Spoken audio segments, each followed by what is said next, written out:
وإذ قال لقمان لابنه وهو يعظه يا بني لا تشرك بالله إن الشرك لظلم عظيم وإذ قال لقمان لابنه وهو يعظه يا بني لا تشرك بالله إن الشرك لظلم عظيم.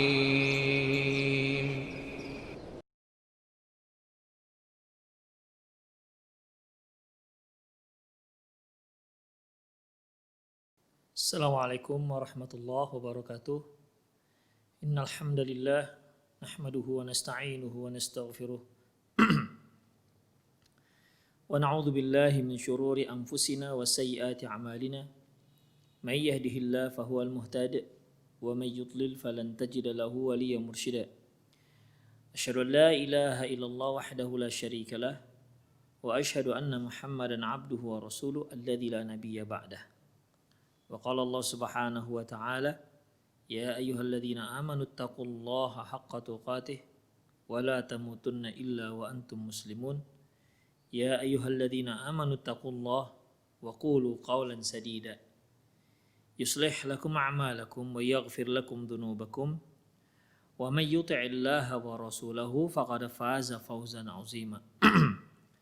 Ya ayyuhan nasu taqu rabbakumul ladzi khalaqakum min nafsin wahidah wa khalaqa minha zawjaha wa batha minhuma rijalan katsiran wa nisaa'a wattaqullaha alladzi tasaaluna bihi wal arham innallaha kana 'alaikum raqiba.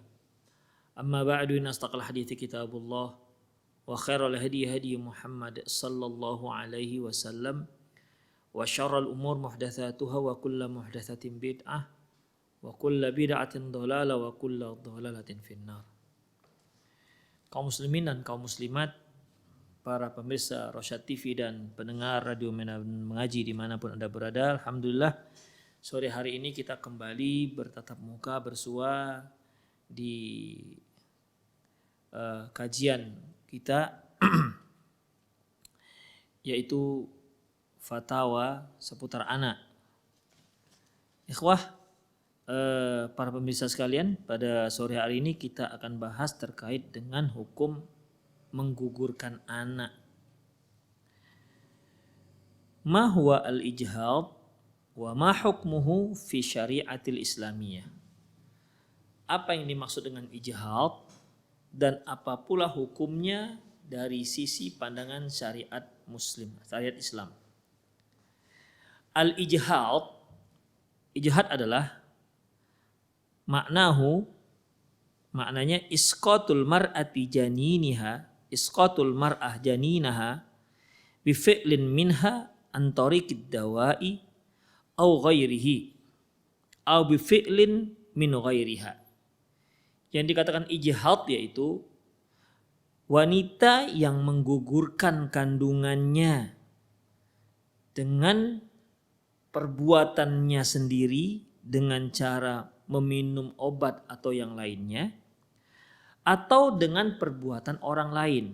Ini biasanya kalau perbuatan orang lain kaitannya dengan dokter, biasanya dokter spesialis yang menggugurkan kandungan, ya tentunya dalam koridor negara kita NKRI ini nggak dibolehkan, ya, nggak dibolehkan seorang dokter menggugurkan kandungan pasiennya kecuali dengan syarat-syarat dan ketentuan yang berlaku.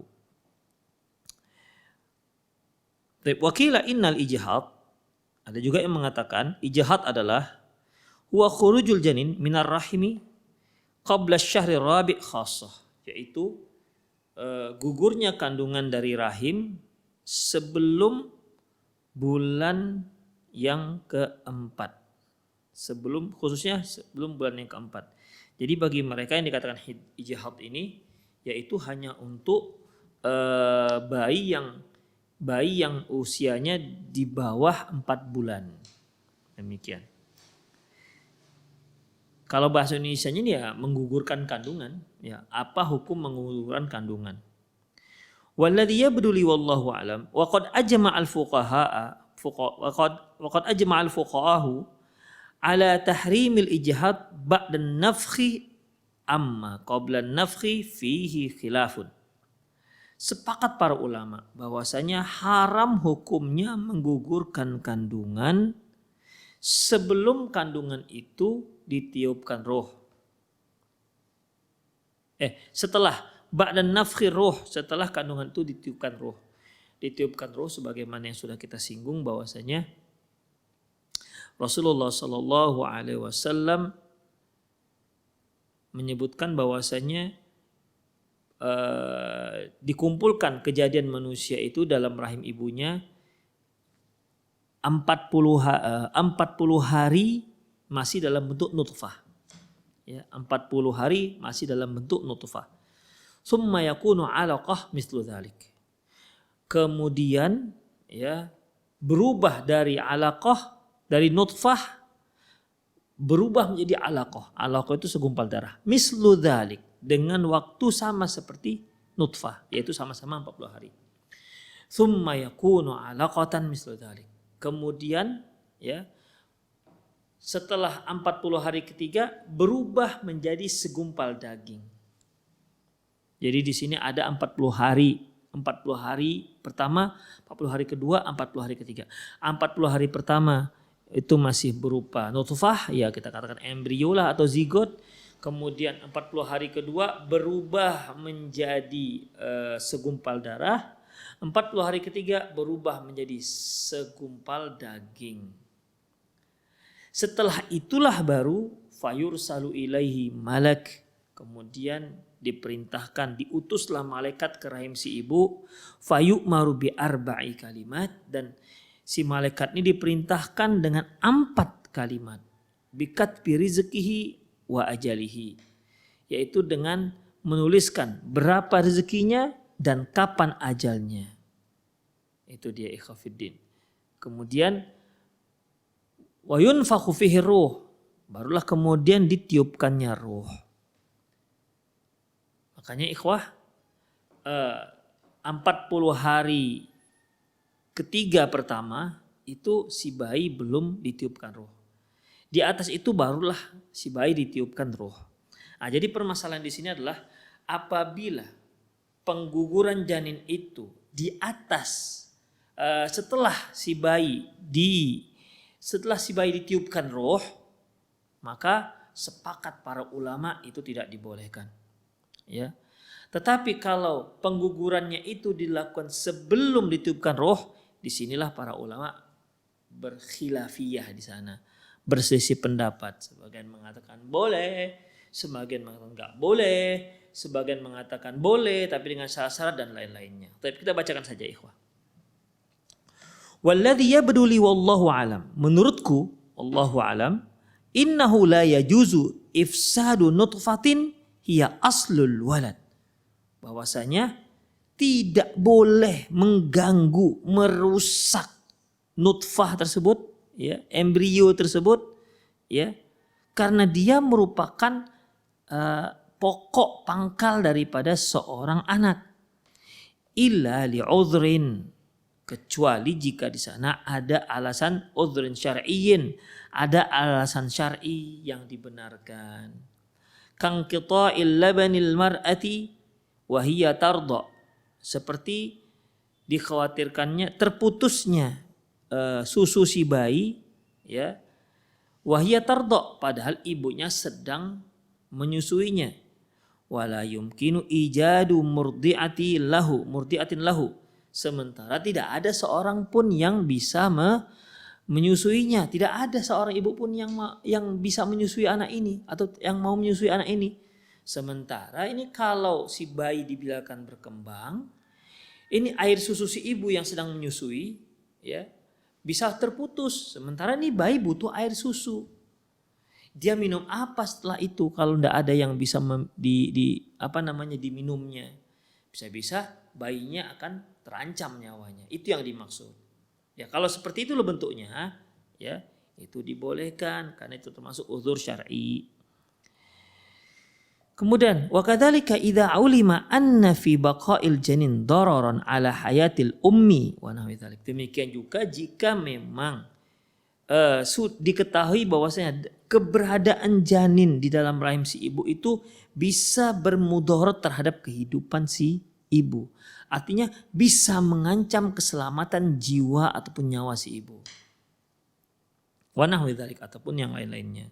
Jadi intinya di sini ikhwah pada dasarnya nggak dibolehkan. Namun kalau mau tidak mau harus dilakukan, ya dilakukan harus benar-benar dalam kondisi darurat. Kalau tidak darurat maka nggak dibolehkan. Fa inna nabiyya sallallahu alaihi wasallam qad sammal azal biwa'dil khafi. Nabi sallallahu alaihi wasallam menamakan ya azal, masih ingat kan azal? Azal itu yaitu sepasang kekasih suami istri melakukan hubungan intim, kemudian di saat si suami mau berejakulasi, dia tumpahkan ejakulasinya di luar rahim. Demikian itu azal namanya. Taib. Rasulullah mengatakan praktek suami istri seperti ini, ya praktek si suami seperti ini, wa'dul khafi, membunuh anak dengan tersembunyi, kata beliau. Kemudian wa kaifa binutfatin idza istaqarrat fi rahim. Kalau yang itu saja dikatakan wa'dul khafi, pembunuhan anak secara sembunyi, bagaimana dengan nutfah yang sudah terjadi fertilisasi di sana, sudah tinggal menunggu besarnya, tinggal menunggu perkembangannya. Ya. Sedangkan dia masih spermatozoa, masih berupa sperma, ya. Jika dia dibuang di luar, tidak diletakkan di rahim, itu dikatakan Rasulullah pembunuhan anak secara tersembunyi. Konon lagi dengan embrio yang sudah jadi, di mana sudah terjadi proses fertilisasi antara spermatozoa dengan ovum, ya, sehingga selnya sudah genap lengkap menjadi 46 dan dia terus berkembang, memecah, membelah dan membelah. Jadi inilah nanti yang nanti kedepannya menjadi bayi. Kalau seandainya yang menumpahkan spermanya di luar rahim dikatakan pembunuh anak secara rahasia, gimana dengan ini? Ya, demikian ikhwah. Tentu tidak dibolehkan. Kemudian ikhwah.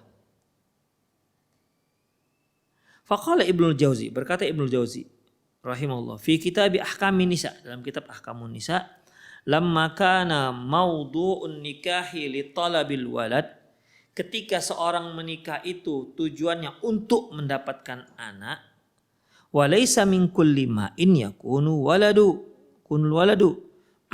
tidak semua air yang dipancarkan seorang laki-laki ke dalam rahim seorang wanita, tidak semuanya itu akan menjadi anak. Fa idza taqawwana faqad hasala al maqsud. Tapi ketika terjadi proses fertilisasi, maka itulah awal daripada bibit dari manusia. Artinya dia sudah punya modal untuk mendapatkan anak. Mengapa? Karena sudah terjadi kehamilan. Kemudian